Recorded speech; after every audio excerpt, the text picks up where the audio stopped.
মসজিদুল হারাম আবার হারাম খাওয়া নিষেধ, এই দুইটার মধ্যে পার্থক্য কি? সুন্দর প্রশ্ন তো।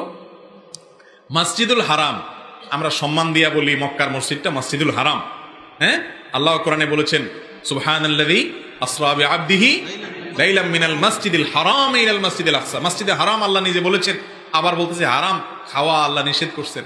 তাহলে এই হারাম খারাপ, আবার ওই মসজিদে হারাম ভালো কেমনে? একই হারাম এখানে ভালো এখানে খারাপ কেমনে হয়ে যায়? সুন্দর প্রশ্ন।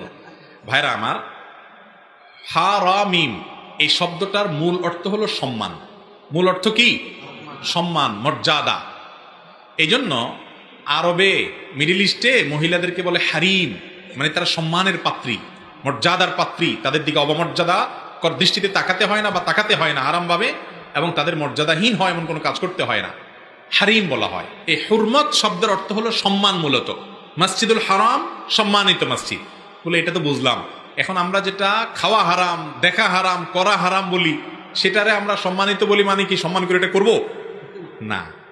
সেখানে সম্মানের অর্থটা হলো আল্লাহ নিষেধ করেছেন, এটা একটা রেসপেক্টের জায়গা, যে এটা আল্লাহ করতে নিষেধ করেছেন, এটা বলতে নিষেধ করেছেন, এটা খাইতে নিষেধ করেছেন, ওটা ধরতে নিষেধ করেছেন, এদিকে যেতে নিষেধ করেছেন।